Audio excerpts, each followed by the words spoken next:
Hello बच्चों, कैसे हो आप लोग। आई होप कि सभी बच्चे बढ़िया होंगे, मस्त होंगे, स्वस्थ होंगे। तो बच्चे आज का हमारा जो क्लास होगा ये क्लास होगा क्लास 10th। कितना कौन सा बच्चे क्लास 10th होगा। इस क्लास 10th की हम इस सेशन में पहले वाले चैप्टर को लेकर चलेंगे। पहला वाला चैप्टर हमारा है वास्तविक संख्या। इस वास्तविक संख्या के अगर हम बात करें तो वास्तविक संख्या में हम जो एक्सरसाइज करेंगे उसको बहुत ही आसानी के साथ करेंगे। और इसके पहले वाला जो एक्सरसाइज थी, अगर पुरानी एनसीईआरटी की बात करें तो उसमें था यूक्लिड प्रमेय था, वो हट गया है। अब वो हट गया, मतलब 1.1 जो एक्सरसाइज थी पहले वो अब हट गई है। अब जो नई एक्सरसाइज है हम उसकी बात करते हैं। तो चलिए बच्चे अपने इस सेशन को स्टार्ट करते हैं। स्टार्ट करने से पहले यदि बच्चे अभी तक हमारे यूट्यूब चैनल को आपने सब्सक्राइब नहीं किया है तो सब्सक्राइब कर लीजिए, बेल आइकन को प्रेस कर लीजिए, जिससे कि हम जब भी यूट्यूब पर अपना वीडियो अपलोड करें तो आपके पास नोटिफिकेशन पहुँचे और हमारे द्वारा जो भी वीडियो अपलोड किया जाए वो सबसे पहले आप देख सकें। तो यहाँ पे चलते हैं बच्चे एक्सरसाइज में। एग्जाम्पल की बात नहीं करते हैं, बहुत ही आसान अपना एक्सरसाइज होने वाली है। हम बात करेंगे जो एक्सरसाइज ये है हमारी 1.1 है।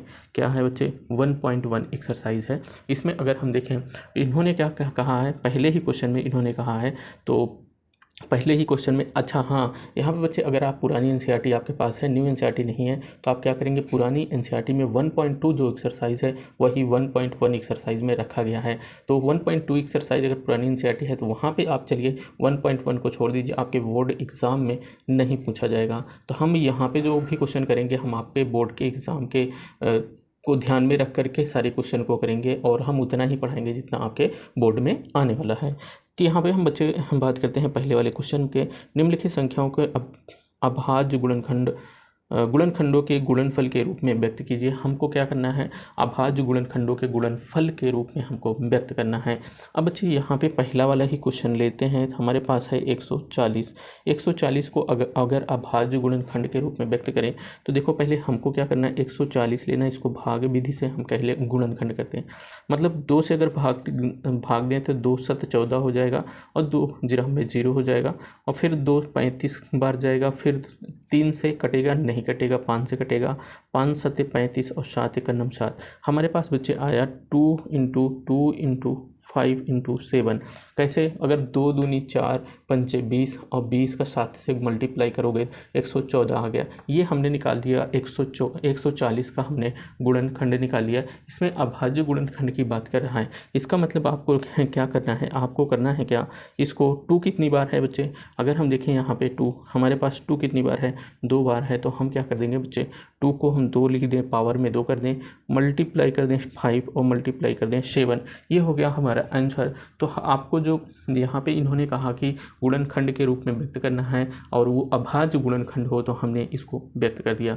अब आगे चलते हैं अपने सेकेंड वाले क्वेश्चन की तरफ। इसी में हमारे पास जो सेकेंड वाला क्वेश्चन है वो है क्या, वो हमारे पास सेकेंड वाला क्वेश्चन है, देखो सेकेंड वाले क्वेश्चन इसी में बात कर लेते हैं। तो यहाँ पे हमारे पास क्या है कि 156 है।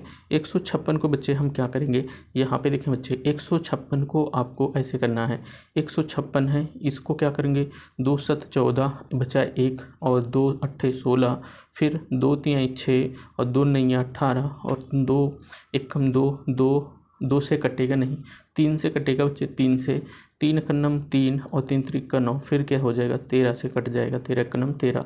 इसका मतलब ये आ गया 2 × 2 × 3 × 13 आ गया। अब यहाँ पे बच्चे देखें 2 क्या है, 2 और 2 कितना बार लिखा गया है, 2 बार लिखा गया है। इसका अभाज्य गुणनखंड के रूप में लिखने का प्रयास करें, 2 के पावर 2 हो जाएगा, मल्टीप्लाई 3 मल्टीप्लाई कितना 13, मतलब 13 हो जाएगा। इतना बच्चे क्लियर हुआ, किसी भी बच्चे को यहाँ तक दिक्कत नहीं हुई होगी। इसके बाद हम चलते हैं नेक्स्ट वाले क्वेश्चन की तरफ। नेक्स्ट वाला हमारा जो क्वेश्चन है वो है हमारा 3 नंबर का क्वेश्चन। कौन सा है बच्चे, 3 नंबर के क्वेश्चन की तरफ करें। 3 नंबर में क्या है, 3825 है। क्या है बच्चे, 3825 है। क्या इसमें क्या क्या चीज़ें हो सकती हैं इसकी बात कर लेते हैं। इसमें देखो 3825 को अगर हम किससे काटें, पहले तो हम काट देते हैं 3 से। 3 से क्या कट सकता है, ये देखो 5 से भी तो कट जाएगा। क्यों 5 से कटेगा, क्योंकि पीछे जो संख्या है वो क्या है, 5 है। 5 से भी कटेगा और 3 से भी कटेगा।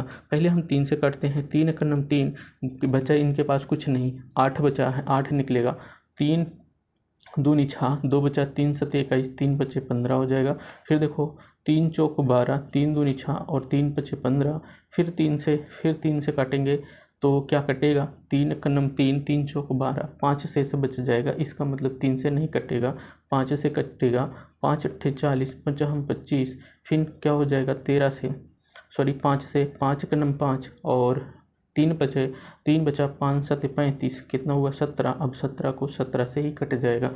अब हमारे पास जो गुणनखंड निकल के रहा है बच्चे, 3 मल्टीप्लाई 3 मल्टीप्लाई 5 मल्टीप्लाई कितना 17 आया। अब यहाँ पे बच्चे देखो कि 3 2 बार है, 5 कितना है 2 बार मल्टीप्लाई में है, इसको हम लिखेंगे कितना 3 के पावर 2 5 के पावर 2 मल्टीप्लाई कितना हो जाएगा 17। ये हमारा निकल के आया अभाज्य गुणनखंड के रूप में हमने क्या कर दिया, इसको व्यक्त कर दिया।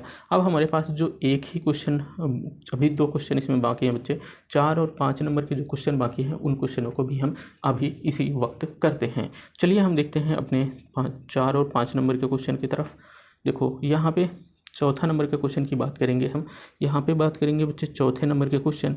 हमने क्या किया, हमारे पास क्या है 5005 है। 5005 बराबर, यहाँ पे देखें 5005 को हम क्या कर सकते हैं, गुणनखंड करेंगे। अगर हम यहाँ पे देखो कि ये किससे कटेगा 5 से, तो 5 का नम 5 0 0, 5 का नम 5 हो गया। अब किससे कटेगा बच्चे, ये 7 से कटेगा, तो 7 का नम 7 हो जाएगा, 3 बचेगा और 0 बचेगा। 7 चौक 28 और 7 त्रिक 21, इसका मतलब क्या हो गया 7 से भी कट गया। क्या अब क्या कटेगा 8 3 11, मतलब अब तो ये 11 से कटेगा। 11 का नम 11, बचा कितना इनके पास, देखो सॉरी यहाँ पे एक चीज़ गलती हुई है बच्चे। 7 का नम 7 तो 30 था, तो 7 का नम 7, 7 चौक 28 और 7 त्रिक 21 होगा। अब 11 से, 11 का नम 11, 11 3 33 हो गया। अब फिर 13 से, 13 का नम 13 हो गया। अब बच्चे हमारे पास निकल के क्या आया 5 × 7 × 11 × कितना 13 आ गया। कितना आ गया, इतना आ गया। अभी यहाँ पे बच्चे इसकी यही क्या हो गया, हमारा अभाज्य गुणनखंड के रूप में व्यक्त हो गया। अब हम देखते हैं अपने पास लास्ट वाला जो क्वेश्चन बचा हुआ है उसको कर लेते हैं। ये 7429, 7429 को अगर हम गुणनखंड करें, 7429 की बात करेंगे, तो 7429 की बात करें, देखो 7429 ये किससे कटेगा, ये कटेगा बच्चे पहले 17 से कटेगा। 17 त्रिक 17 17, 17 दूनी 34, 17 चौको 68, 17 देखो 17 को हम क्या करते हैं 7429 को डिवाइड करें, 17 त्रिक 51, 17 चौको 68, 68 हो गया। 8 6 14 हो जाता है, 8 6 14 हो जाता है 2, और फिर क्या हो जाएगा, और फिर 17 को हम इसको डिवाइड करेंगे, 17 त्रिक 51 हो जाएगा। 17 त्रिक 51, इनके पास बचता है कितना 1, और यहाँ पे 1, यहाँ पे 19, 17 छक्का 102, 17 सत्ते 119 हो जाएगा। ये हो गया बच्चे कितना 4 3 7 आ गया। फिर ये किससे कटेगा, ये 19 से कटेगा। क्या 19 दूनी 38, 19 दूनी 38 हो गया, और 19 त्रिक 57 हो जाएगा, 19 3 57, और फिर क्या हो जाएगा 23। इसका मतलब हमारे पास गुणनखंड निकल के आएगा 17 19 और कितना 23 निकल के आया। अभाज्य गुणनखंड कितना निकल के आया, चौथे और पांचवा 17 19 और 23 हमारा निकल के आया। यहाँ 29 नहीं बच्चे, यहाँ होगा क्या 23 होगा। क्या होगा बच्चे 23 हो गया। ये हो गया अपना पहला क्वेश्चन का, जितने भी क्वेश्चन थे हमने कंप्लीट कर लिया। कहीं भी किसी बच्चे को दिक्कत हो रही है तो वो कमेंट कर सकता है, हम उनके कमेंट का रिप्लाई या उनका जो भी डाउट होगा हम नेक्स्ट जो हम सेशन लेंगे उसमें पहले उनके कमेंट को दिखाएंगे कि हाँ वो बच्चा क्या उनका क्या दिक्कत है, कहाँ पे दिक्कत है, हम फिर उस क्वेश्चन को सॉल्व कर देंगे। तो चलिए हम चलते हैं अपने सेकंड वाले क्वेश्चन की तरफ। सेकंड वाला क्वेश्चन अपना है यहाँ पे, देखो ये तो हो गया फर्स्ट वाला। अब आगे देखते हैं सेकंड वाले क्वेश्चन में क्या कह रहा है, कह रहा है कि पूर्णांकों के निम्नलिखित युग्म के HCF क्या करना है, HCF और LCM ज्ञात कीजिए तथा इसकी जांच कीजिए कि दो संख्याओं का गुणनफल H C F multiply L C M के बराबर होगा। मतलब हमको बच्चे दिखाना है कि जो H C F multiply L C M के बराबर होगा दो संख्याओं का गुणनफल, मतलब लासा और मासा के गुणनफल बराबर हो जाएंगे, पहली संख्या गुणे दूसरी संख्या के बराबर हो जाएगा। अब हमको इस तरीके से क्वेश्चन अगर हमको दिया गया है तो हमको क्या करना है, हमको बहुत ही आसानी के साथ इसमें एलसीएम और एचसीएफ हम निकाल सकते हैं। देखो पहले वाले क्वेश्चन की तरफ हम चलेंगे। पहले वाला क्वेश्चन क्या है, 26 और क्या है 91, 26 और 91। इसमें अगर हम 26 को हम गुणनखंड करें, 26 का गुणनखंड करें तो हमारे पास 2 × 13 हो जाएगा, मतलब 13 दूनी 26 हो जाएगा। और 91 को हम क्या करेंगे, 13 सते 91, मतलब 7 को अगर हम 13 से मल्टीप्लाई कर दें तो 13 सते 91। अब बच्चे ये मल्टीप्लाई हम कैसे, मतलब इसको कैसे गुणनखंड के रूप में व्यक्त कर लिए, आपको पहले भाग विधि में जाना है। जैसे 26 को 2 से डिवाइड करोगे तो 13 बढ़ जाएगा, फिर 13 से इसको डिवाइड कर दोगे तो इतना आया। तो हमने क्या कर दिया, 2 × 13 को लिख दिया। इतना आपको समझ आया। अब देखो 91 को कैसे लिखा, 7 को डिवाइड करोगे तो 13 सते 91, फिर 13 से हम इसको 7 और 3 13, इसका क्या हो गया, गुणनखंड निकल कर आया। अब हमको बच्चे निकालना है इसमें एचसीएफ और एलसीएम।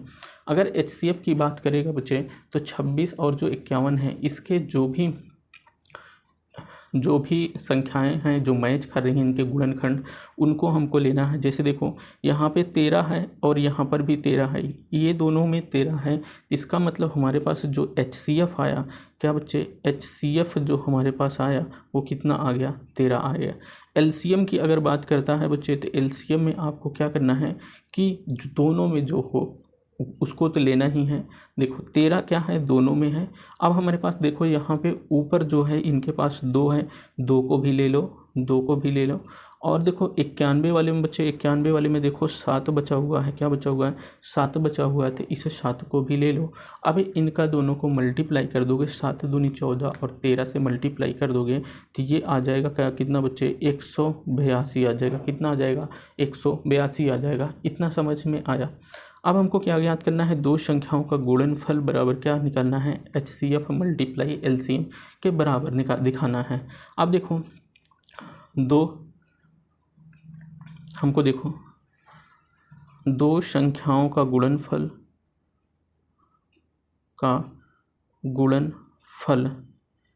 बराबर क्या हो जाएगा, दो संख्याओं का गुणनफल। दो संख्याएं क्या हैं, 26 और 91 हैं। कितना है, 26 और कितना है बच्चे, 91 है। 26 और 91 का अगर हम गुणनखंड करें तो देखो 26 और 91 का गुणनफल कितना आएगा, आपका ये गुणनखंड आ जाएगा बच्चे 2300 कितना आ जाएगा, 66 आ जाएगा, 2366 आ जाएगा। आप मल्टीप्लाई कर लेंगे, आप देख सकेंगे। अब देखो आगे, यहाँ पे आगे हम देखते हैं इनका एचसीएफ और एलसीएम का गुणनफल। तो इसी प्रकार हम क्या कर देंगे, एचसीएफ मल्टीप्लाई एलसीएम बराबर हमारे पास क्या निकल के आएगा, एचसीएफ हमारे पास 13 है बच्चे, एलसीएम कितना है, 182 है। अगर हम इनका मल्टीप्लाई करेंगे तो ये भी 1366 निकल के आएगा। तो इस प्रकार हम क्या लिख सकते हैं, इस प्रकार हम लिख सकते हैं कि दो संख्याओं का क्या, दो संख्याओं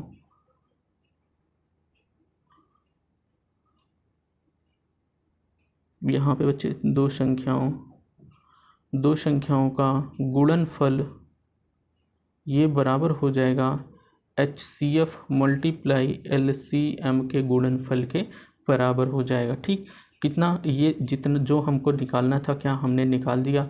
पहला वाला जो क्वेश्चन था आपका क्लियर हो गया, किसी भी बच्चे को डाउट नहीं होना चाहिए। हमने क्या किया, पहले वाले क्वेश्चन में 26 और 91 का एलसीएम और एचसीएफ निकाला, एलसीएम और एचसीएफ निकाला। तो हमने उन एलसीएम और एचसीएफ का गुणा किया तो हमारे पास आया 2366 आया। और दो संख्याओं का गुणनफल मतलब 26 और 91 का गुणनफल जो आएगा हमारे पास आएगा 2366 आएगा।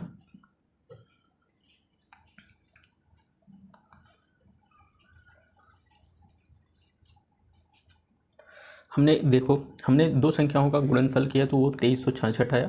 एलसीएम और एचसीएफ का गुणा किया तो वो भी 2366 आया। तो हम क्या कह सकते हैं, इन्होंने जो कहा था दो संख्याओं को अगर गुणा करो और एलसीएम और एचसीएफ को गुणा करो तो वो दोनों संख्याओं का गुणनफल और एचसीएफ का गुणनफल क्या हो जाएगा, बराबर हो जाएगा। तो हमने क्या कर दिया, बराबर दिखा दिया। इतना सभी बच्चों को दिक्कत नहीं होगी, इतना समझ में आया होगा। अब हम चलते हैं इसी दूसरे क्वेश्चन के हम दूसरे वाले ऑप्शन की तरफ।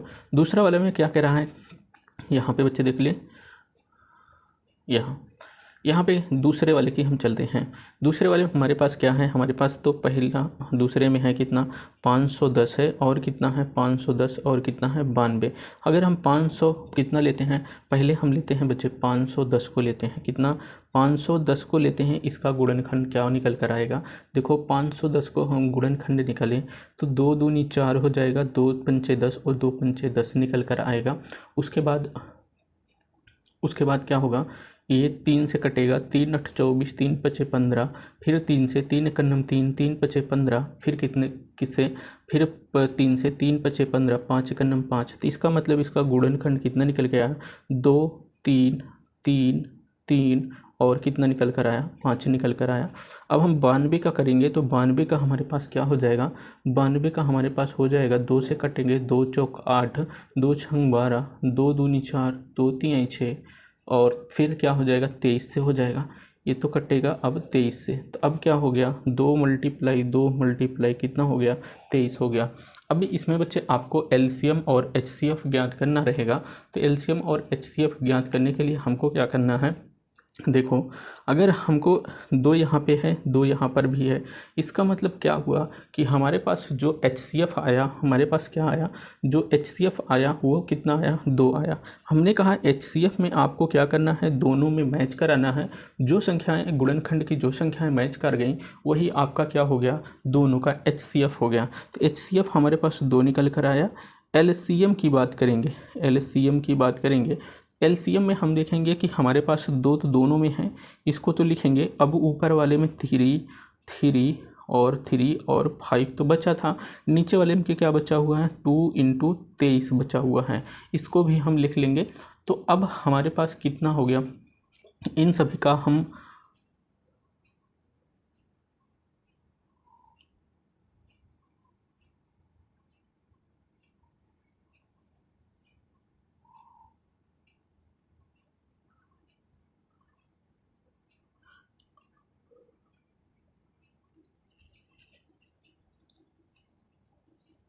एक चीज़ बच्चे यहाँ पे थोड़ा सा मिस्टेक हो रही है। मिस्टेक क्या हो रही है कि यहाँ पे हमने जो 510 का गुणनखंड किया है वो थोड़ा से गलत हुआ है। गलत कहाँ से हुआ है बच्चे, यहाँ पे गलत हुआ है। देखो यहाँ पे आपको हमको करना क्या चाहिए था, 2 दूनी 4 हो गया, 2 दूनी 4 हो गया, 2 पंचे 10 और 2 पंचे 10, फिर क्या हो गया 3 से कटेगा तो 3 8 24 हो जाएगा, 3 5 15, फिर 5 से कटेगा, 5 1 5 हो जाएगा, 5 7 35, फिर 17 से कटेगा, 17 1 17। अभी यहाँ पे बच्चे इतनी चीज़ें गलती हुई हैं तो यहाँ पे सुधार कर सकते हैं आप। 5 मल्टीप्लाई कितना हो जाएगा, 17 हो जाएगा। अब सब कुछ सही है। अब यहाँ पे 2 हमारे पास जो दोनों में था उसको लिखें, ऊपर 3 है, 5 है और 17 है, उसको लिख लिए। और नीचे कितना बचा हुआ है, अभी नीचे जो बचा हुआ है हमारे पास 2 बचा हुआ है, 2 बचा हुआ है और कितना बचा हुआ है, 23 बचा हुआ है। अगर हम इन सभी का मल्टीप्लाई करते हैं, कितना, इन सभी का मल्टीप्लाई करते हैं तो एलसीएम हमारे पास कितना आ जाता है, 23,400 कितना 60 आ जाता है। कितना, 23,460 आता है। अब 23,460 क्या आ गया, इनका एलसीएम आ गया। अब हमको क्या करना है बच्चे कि हमको दिखाना है कि दो संख्याओं का गुणनफल और इनका एलसीएम और एचसीएफ क्या होगा का गुणनफल कर दें तो ये क्या हो जाएगा, बराबर हो जाएगा। हम क्या कर देते हैं, दो संख्याओं का गुणनफल, दो संख्याओं का गुणनफल अगर हम बताएं देखें तो हमारे पास देखो 510 है और कितना है 92 है। अगर इन दोनों को हम गुणनफल करें तो हमारे पास 46,920 आएगा। कितना आएगा बच्चे, 46,920 आएगा। उसके बाद अगर हम और बात कर लें कितना, और हम बात कर लेते हैं कि इनका एलसीएम और एचसीएफ का गुणनफल कितना हो जाएगा। एचसीएफ का गुणनफल निकल कर आएगा हमारे पास कितना, 460 इसका एलसीएम है, HCF 2 है, तो ये निकल कर आएगा हमारे पास 46,920 निकल कर आएगा, 46,920 निकल कर आएगा। इस प्रकार हम कह सकते हैं कि जो हमारा दो संख्याओं का गुणनफल बराबर क्या हो जाएगा, LCM मल्टीप्लाई HCF के बराबर हो जाएगा। तो हम यहाँ पे लिख सकते हैं बच्चे क्या, यहाँ पे हम लिख देंगे कि इस प्रकार हमने जो लिया था दो संख्याओं का गुणनफल ये बराबर हो जाएगा LCM मल्टीप्लाई किसके, HCF के हो जाएगा। ठीक, इस प्रकार हमने सिद्ध कर दिया क्या कि LCM जो है LCM और HCF का मल्टीप्लाई दो संख्याओं के गुणनफल के बराबर होगा। चलिए हम अब चलते हैं इसी में के तीसरे वाले क्वेश्चन की तरफ चलते हैं। दूसरे ही नंबर के तीसरे वाला क्वेश्चन क्या है हमारे पास है, कितना, ये हमारे पास है 336 और 94 है। कितना है बच्चे, 336 और 94 है। 336 और 94 हम लिखते हैं यहाँ पे हमारा तीसरा वाला क्वेश्चन। 336 है और कितना है, 54 है, 94 है, 54 है बच्चे, 54 है। अब 336 और 54 को लिखें तो हम 336 का पहले गुणनखंड करेंगे। तो 336 को अगर हम गुणनखंड करें, 2 से काटेंगे तो 2 एक नम 2, 2 छंग 12, 2 अट्ठे 16, 2 अट्ठे 16, 2 चौक 8 हो जाएगा, 2 चौक 8 हो जाएगा और 2 दूनी 4 हो जाएगा। 2 एक नम 2 दूनी 4, 2 एक नम 2 और 3 सत्ते 21, 7 एक नम 7 हो जाएगा। हमारे पास क्या निकल के आया, हमारे पास जो गुणनखंड हो गया 2 इंटू 2 इंटू 2 इंटू 3 इंटू 7 निकल कर आया इसका गुणनफल। और 54 का क्या करेंगे, 17 त्रिक 51, 17 दूनी 34, ये भी नहीं होगा। और यहाँ पे देखो 54 को कर लेते हैं तो 2 से 2 दूनी 4 और 2 शत 14, 3 से कटेगा, 3 नहीं है 27, 3 त्रिक का 9 और 3 हो गया। ठीक, इसका मतलब 2 मल्टीप्लाई 3 मल्टीप्लाई 3 मल्टीप्लाई 3 ये इतना हो जाएगा। अब हम इसमें क्या कर देते हैं, हमको HCF निकालने के लिए दोनों में हम संख्या को मैच कराएंगे। तो यहाँ पे देखो मैच हो रहा है, 2 मैच हो रहा है और क्या हो रहा है, 3 भी मैच हो रहा है। तो इसका मतलब जो हमारे पास HCF निकल कर आएगा, हमारे पास HCF जो निकल कर आएगा क्या बच्चे, HCF वो निकल कर आएगा हमारे पास 6 कैसे आया, 2 और मल्टीप्लाई 3 ये बराबर आ गया हमारे पास 6 आ गया। कितना आ गया, 6। LCM की बात करें बच्चे, LCM हमारे पास 2 मैच कर रहा है और 3 भी मैच कर रहा है, इसको हटा देंगे। उसके पास 2 और 2 ऊपर और बचा था, कहाँ से बचा है, यहाँ पे बचा है और कितना बचा है, 7 बचा हुआ है। तो और 2 बचा था और कितना बचा था, और बचा था हमारे पास 7 बचा था। नीचे यहाँ पे देखो हमारे पास कितना बचा हुआ है, 3 और कितना बचा हुआ है, 3 बचा हुआ है। अब हम क्या कर देते हैं, ये तो हमारा हो गया। यहाँ पे हम देखेंगे कि हमारे पास 2 कितनी बार आए हैं।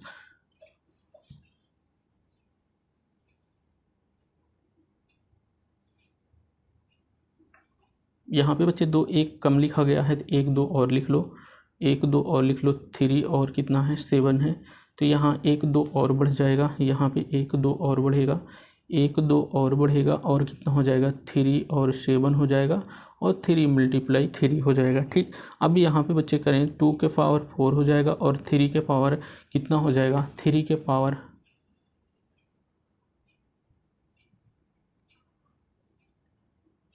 3 के पावर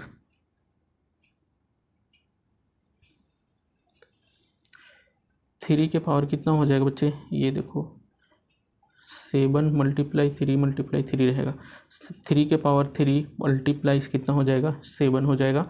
अब इसको अगर हम मल्टीप्लाई कर देते हैं तो यह निकल के आएगा हमारा जो LCM, वो LCM निकल के आएगा 3024 निकल कर आएगा।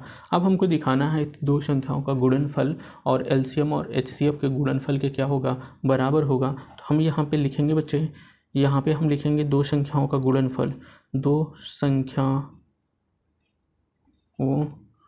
का गुणनफल अगर हम निकालेंगे तो हमारे पास क्या दो संख्याएं हैं, 336 है और इसको मल्टीप्लाई करेंगे 54 से तो हमारे पास निकल के आएगा क्या 18,100 कितना आएगा 44 आ जाएगा। अब यहाँ पे LCM को मल्टीप्लाई करते हैं HCF से, तो इसका LCM हमारे पास कितना है, LCM हमारे पास है 3024 और इसको अगर हम क्या कर दें, हम मल्टीप्लाई कर दें 6 से, तो 6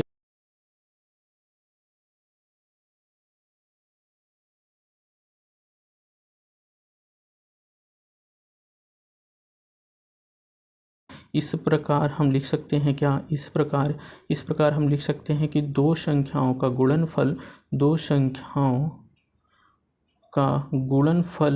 गुणनफल ये बराबर होगा किसके, LCM और HCF के गुणनफल के क्या हो जाएगा बच्चे, बराबर हो जाएगा। यहाँ तक किसी भी बच्चे को दिक्कत नहीं होगी। चलिए हम नेक्स्ट वाले क्वेश्चन की तरफ चलते हैं, तीसरे नंबर के क्वेश्चन की तरफ चलें। अगर इसका स्क्रीनशॉट बच्चे लेना चाहते हैं तो स्क्रीनशॉट इस दूसरे नंबर का तीसरा जो क्वेश्चन है उसका स्क्रीनशॉट ले सकते हैं। आगे हम चलते हैं, हम तीसरे नंबर के क्वेश्चन की तरफ चलेंगे। तीसरे नंबर का हमारा जो क्वेश्चन है बच्चे, इसमें क्या कह रहा है, इसमें कह रहा है कि अभाज्य गुणनखंड विधि द्वारा निम्नलिखित पूर्णांकों के LCM और HCF और LCM ज्ञात करना है किसका, अभाज्य गुणनखंड विधि द्वारा। अभाज्य गुणनखंड हम कैसे निकालते हैं उसको हम पहले ही क्वेश्चन में हमने देखा है। अगर हम अभाज्य गुणनखंड विधि द्वारा यहाँ पे LCM और HCF की मांग कर रहा है तो देखो हम कैसे निकालते हैं। हम देखते हैं पहले वाले क्वेश्चन की तरफ, इसमें है कितना 12 है, तो 12 को हम क्या लिख सकते हैं, ये 12 को गुणनखंड करेंगे 2 दूनी 4 तिहाई कितना हो जाएगा 12 हो जाएगा। इसका मतलब इसका अभाज्य गुणनखंड कितना निकल के आएगा, ये निकल कर आएगा बच्चे 2 के पावर 2 और इंटू 3 आएगा। अब यहाँ पे हमारे पास 15 है, 15 कितना हो जाएगा 3 मल्टीप्लाई 15 हो जाएगा। अब यहाँ 21 को क्या लिख सकते हैं, 21 को लिख सकते हैं 3 सत्ते 21 हो जाएगा। अब यहाँ पे HCF और LCM की बात कर रहा है। HCF कैसे निकलेगा बच्चे, हमने कहा कि अगर तीनों में जो संख्या मिल रही होगी उसी को आप HCF मान लेना।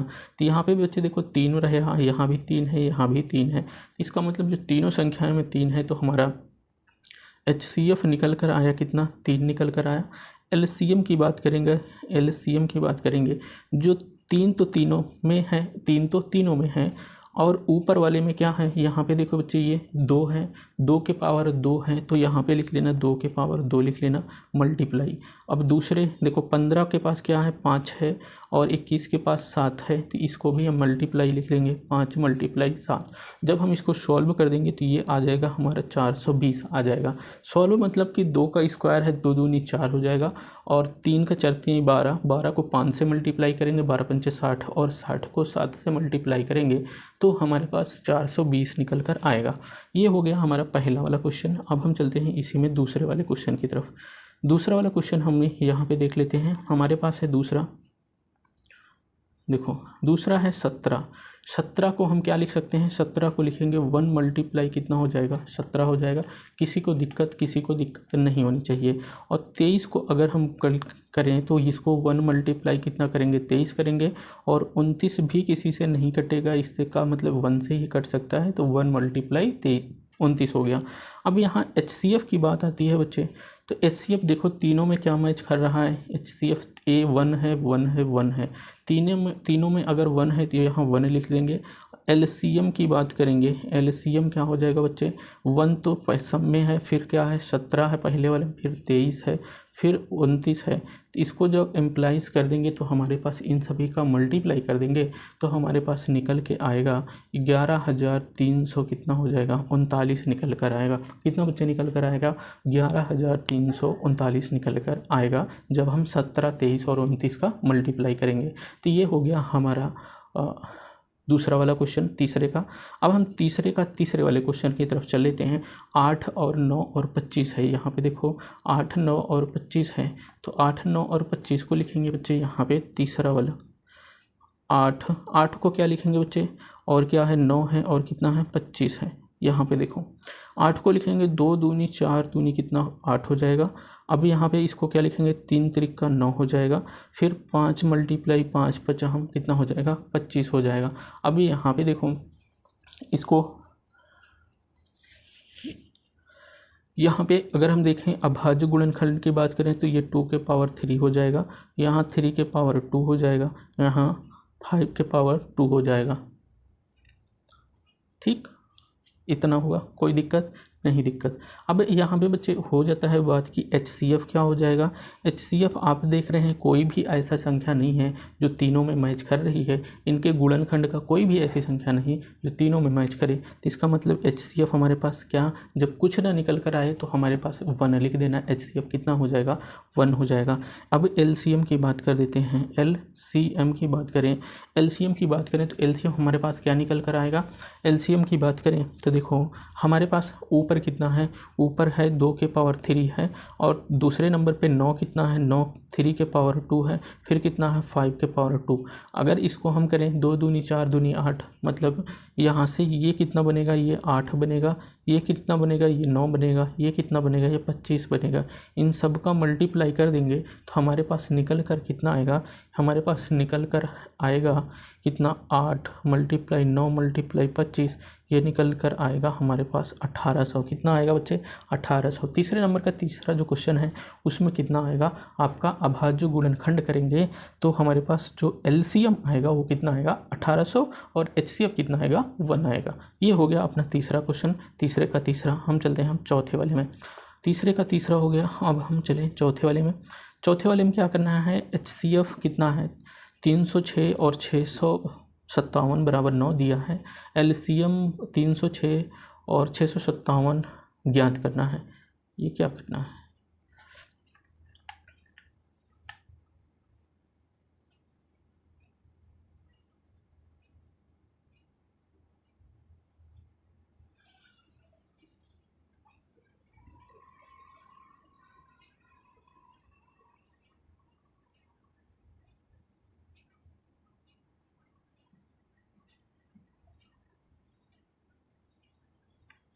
हाँ इन्होंने कहने का प्रयास ये कहा है, समझ में अगर नहीं आया तो आप समझ में आएगा बच्चे। इन्होंने कह रहा है कि जो 306 है और 657 दो संख्याएं हैं, इनका अगर हम HCF निकाले हैं तो वो कितना आया, हमारे पास 9 आया। तो हमको इन दोनों संख्याओं का LCM ज्ञात करना है। अब देखो बच्चे हमारे पास यहाँ पे देखो दिया क्या है, यहाँ पे अगर हम हल में देखें तो हल में हमारे पास दिया क्या है, HCF और किसका, 306 और 657 का HCF कितना है, 9 है। कितना है बच्चे, 9 है। LCM हमको ज्ञात करना है। देखो अगर हम इसको सही तरीके से लिखें, अगर आपको यहाँ जैसे क्वेश्चन में दिया गया है उस तरीके से नहीं, देखो HCF इन्होंने कहा है कि हमारे पास 9 है, दो संख्या हैं, दो संख्या क्या है, दो संख्या कौन सी हैं, 306 है और 657 दो संख्याएं हैं। अब इन दो संख्याओं में कितना, HCF 9 है, LCM हमको ज्ञात करना है। अब देखो अभी हमने ऊपर देखा था कि दो संख्याओं का गुणनफल कर दे तो LCM और HCF के बराबर हो जाता था। यहाँ पे लिख दो, यहाँ दो संख्याओं का गुणनफल, दो संख्याओं का गुणनफल बराबर क्या हो जाएगा, LCM मल्टीप्लाई कितने, HCF के बराबर हो जाएगा। अब हमको निकालना क्या है बच्चे, LCM निकालना है। दो संख्याओं को गुणनफल हम ज्ञात कर सकते हैं, दो संख्याएं हमारे पास हैं, और HCF हमारे पास दिया कितना है, 9 दिया गया है। अब देखो LCM बराबर क्या हो जाएगा बच्चे, यहाँ पे हो जाएगा दो संख्याओं का गुणनफल, दो संख्याओं का गुणनफल। अब ये जो HCF है वो किस में चला जाएगा, भाग में चला जाएगा, HCF हो जाएगा। अब दो संख्याएं क्या हैं, 306 है मल्टीप्लाई 657 है अपान HCF कितना है, 9 है। कितना है, 9 है। अगर हम इसको काटेंगे कैसे, अगर हम यहाँ बात करेंगे तो काटने की, देखो 9 का नम 9 या 3 से 3 त्रिक का 9, 3 का नम 3 और 3 दूनी 6 हो जाएगा। ठीक, और उसके बाद क्या करें, 3 से और क्या कटेगा, क्या बिल्कुल कटेगा, 9 से काट देते, 9 त्रिक 27, 9 चौक 36 हो जाता। मतलब अगर हम 9 से ही काट दें, 9 से मतलब कि काट दें तो कट जाएगा, 9 का नम 9 और 9 त्रिक 27 और 9 चौक 36 हो जाएगा।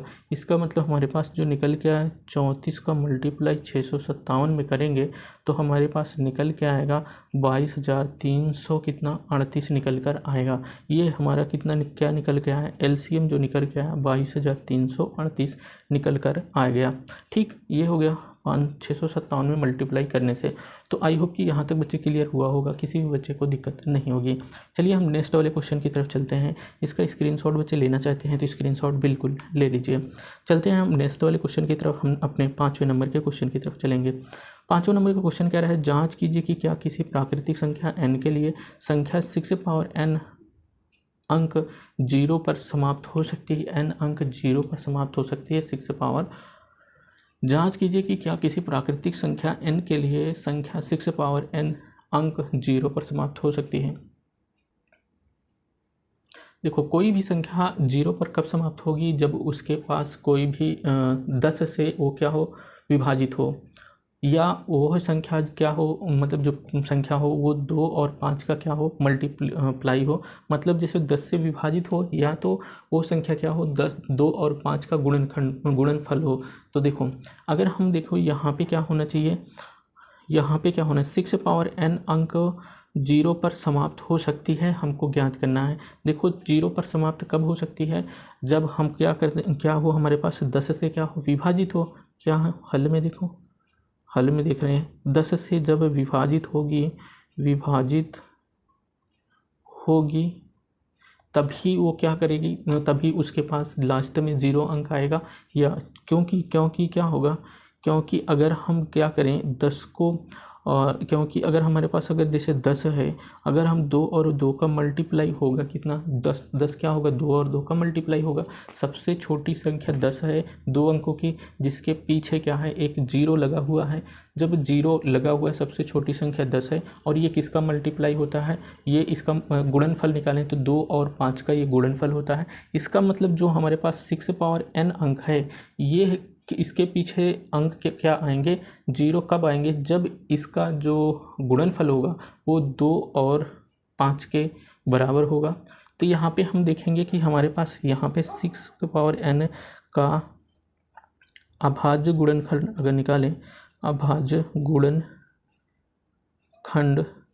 गुणनखंड करें तो हमारे पास 2/3 6 होगा, पावर n हो जाएगा।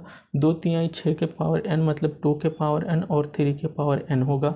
क्या इसमें कहीं 5 आया, अगर यही 3 के स्थान पे 5 होता तब यहाँ पे 0 पर ये संख्या समाप्त हो सकती थी।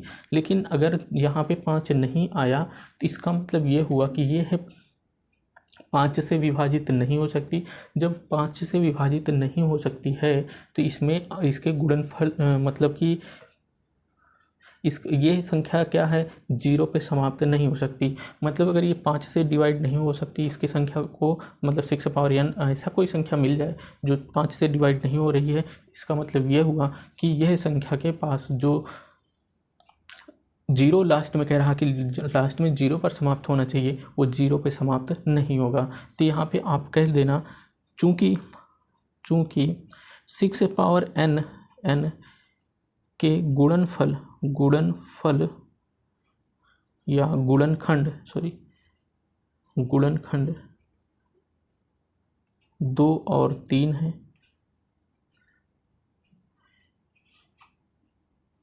इसके अतिरिक्त और कोई गुणनखंड नहीं है, और कोई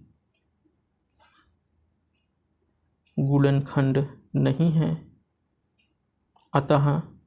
अतः क्या हो गया कि प्राकृतिक संख्या n के लिए, अतः प्राकृतिक संख्या n के लिए 6n जो अंक होगा वो 0 पर समाप्त नहीं होगा या हो सकता, नहीं हो सकता या सकती, नहीं हो सकती है। तो 6 पावर या जो अंक है वो 0 पे समाप्त नहीं हो सकता। ये था अपना 5वें नंबर का क्वेश्चन। हमारे पास 2 क्वेश्चन और बाकी हैं, हम उन 2 क्वेश्चनों को और कंप्लीट कर ही लेते हैं। हम यहाँ पे चलते हैं 6वें नंबर के क्वेश्चन की तरफ। तो 6वां नंबर का हमारा जो क्वेश्चन है उसकी बात कर लेते हैं। हमारे पास क्या कह रहा है, व्याख्या कीजिए कि 7 और 11, क्या बच्चे, 7 और 11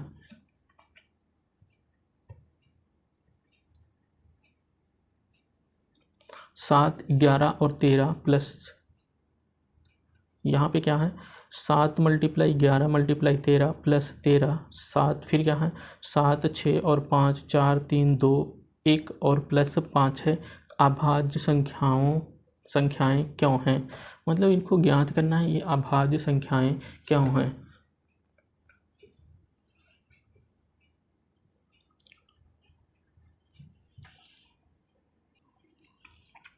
देखिए बच्चे, हमने 6 नंबर का क्वेश्चन में हमें दिखाना है कि भाज्य संख्याएं क्यों हैं, हमको बताना है। अगर भाज्य संख्याएं, देखो जो अभाज्य संख्याएं हैं पहले उनके बारे में समझ ले। अभाज्य संख्या जैसे 5 है, 3 है, 11 है। देखो अगर हम छोटी सी संख्या ले लेते हैं, जैसे 5 हमारे पास है, ये क्या है, अभाज्य संख्या है।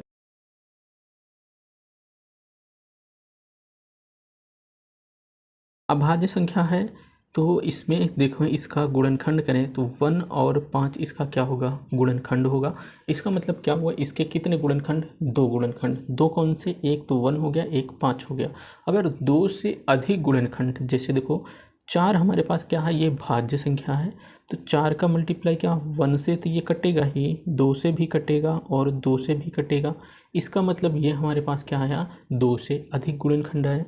या हम कर दें कि 6 हमारे पास है, इसका 1 से और 2 से और 3 से, मतलब हमारे पास 3 गुणनखंड आते हैं ना। मतलब हम कह सकते हैं कि ऐसी संख्या जो 2 से अधिक गुणनखंड जिसके हो जाएं वो क्या हो जाएंगी, भाज्य संख्याएं हो जाएंगी। तो हमको दिखाना है कि यह जो संख्या है, जो ये हमें दिया गया है, क्या दिया गया है, यहाँ पे जो हमको दिया गया है ये और ये, क्या इसको दिखाना है, ये भाज्य संख्याएं हैं तो क्यों हैं। अगर हम इनका गुणनखंड 2 से अधिक दिखा दें तो ये संख्याएं हमें पता हो जाएंगी कि किसी भी संख्या का गुणनखंड अगर हम 2 से अधिक बार हो जाए तो वो क्या संख्या हो जाती हैं, भाज्य संख्याएं हो जाती हैं। इसी को क्वेश्चन में कह रहा है कि ये संख्याएं भाज्य संख्याएं हैं। अब जब ये भाज्य संख्याएं हैं तो इसको हमको दिखाना है कि इसके जो गुणनखंड होंगे वो 2 से अधिक होंगे। चलिए यही बात करना है। हम यहाँ पे पहले वाले में देखते हैं, पहले वाले में अगर हमारे पास देखें 7, यहाँ हल लिख देते हैं या हम हल में लिख रहे हैं 7, 11, 13 प्लस हमारे पास है 13। अगर हम यहाँ पे देखें बच्चे, यहाँ पे हम क्या कर सकते हैं, हमारे पास यहाँ पे है 13, क्या है, दोनों में है, दोनों में मतलब यहाँ भी 13 है, यहाँ भी 13 है। तो हम क्या कर लें, 13 को कॉमन कर लें। जब 13 को कॉमन कर लेते हैं तो 7 × 11 और कितना बचता है, यहाँ पे बचता है +1 बचता है। कितना बचता है, +1 बचता है। अब क्या हो जाता है, अगर हम क्या कर दें, इस 7 का 11 से मल्टीप्लाई कर दें, 13 मल्टीप्लाई कितना हो जाएगा, 11 × 7 = 77 +1 हो जाएगा। इसका मतलब हो जाएगा 13 मल्टीप्लाई कितना हो जाएगा, 78। अब 78 को क्या लिख सकते हैं, 13 × 6। देखो 78 78 को 6 को 6 एकन्नम 6 और यहाँ बचा 2 6 × 18, फिर 13 बचेगा। इसी 13 और 6 को हम यहाँ पे इसको हम इससे ऐसे इस तरीके से लिख दिए। ये हो गया हमारे पास, क्या हमारे पास इतना समझ में आया। अब हम यहाँ पे लिख सकते हैं इस प्रकार कि हमारे पास जो संख्या है 2 से अधिक भाजक हैं, जो यहाँ पे लिख लीजिए कि चूँकि देखो चूँकि इस संख्या के 2 से अधिक गुणनखंड हैं, तो इसका मतलब 2 से अधिक भाजक हैं, 2 से अधिक भाजक हैं। मतलब कौन से, 1, 6 और 13 है, इसलिए यह भाज्य संख्या है। इसलिए क्या है बच्चे, यह भाज्य संख्या है।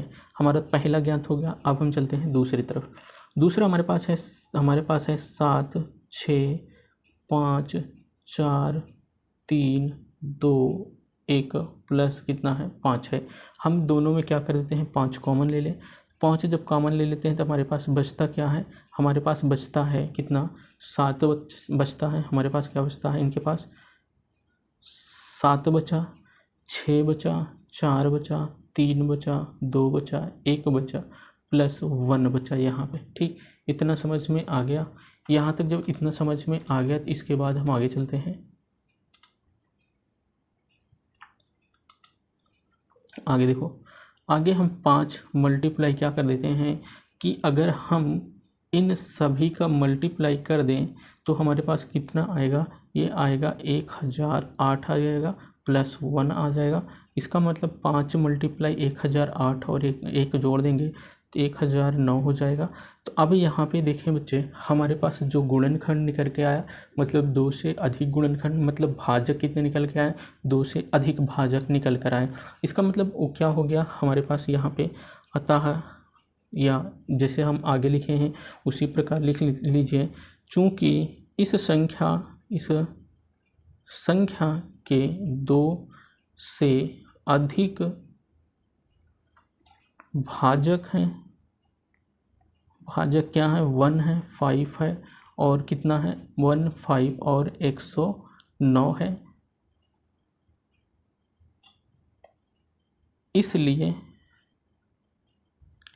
इसलिए यह भाज्य संख्या है। इसलिए यह क्या है, भाज्य संख्या है। ये तो हो गया अपना 6वें नंबर का पहला और दूसरा क्वेश्चन जो पूछा गया था उसको हमने दिखा दिया। भाज्य क्या था, हमको दिखाना था ये क्यों भाज्य है, हमने दिखा दिया कि इसके 2 से अधिक गुणनखंड है, अर्थात 2 से अधिक भाजक इसके हो सकते हैं, इसलिए ये क्या है, भाज्य संख्या है। अब हमारे पास आता है लास्ट वाला क्वेश्चन। इस एक्सरसाइज का लास्ट वाले क्वेश्चन की तरफ चलते हैं। 7वें नंबर का क्वेश्चन है हमारे पास, किसी खेल के मैदान के चारों ओर एक वृत्ताकार पथ है। इस मैदान का एक चक्कर लगाने में सोनिया को 18 मिनट लगते हैं, जबकि इसी मैदान का एक चक्कर लगाने में रवि को 12 मिनट लगते हैं। तो मान लीजिए कि वे दोनों एक ही स्थान से एक ही समय पर चलना प्रारंभ करके एक ही दिशा में चलते हैं, कितने समय बाद पुनः प्रारंभिक स्थान पर मिलेंगे। इसको हमको ज्ञात करना है कि मतलब कि एक ही स्थान पर वे पुनः कितने समय बाद वे पुनः प्रारंभिक स्थान पर मिलेंगे। इसमें आपको कुछ नहीं करना है। इसमें बहुत ही आसानी के तरीके से के साथ यदि हम क्या कर लें, हमारे पास 18 मिनट है, यहाँ हल में देखें हमारे पास 18 मिनट है, तो 18 मिनट को गुणनखंड करें 2, 3 और 3 हो जाएगा, 2, 3, 6, 6, 3 18 हो जाएगा। और हमारे पास क्या है, यहाँ पे 18 मिनट था और यहाँ पे कितना मिनट है 12 मिनट, तो हम 12 को गुणनखंड 2 दूनी 4 3 क्या हो जाएगा 12 हो जाएगा। अब इसमें जो एलसीएम होगा वही क्या होगा कि कितने समय बाद पुनः प्रारंभिक स्थान पे मिलेंगे। इन दोनों का हमें क्या निकालना है, एलसीएम निकालना है।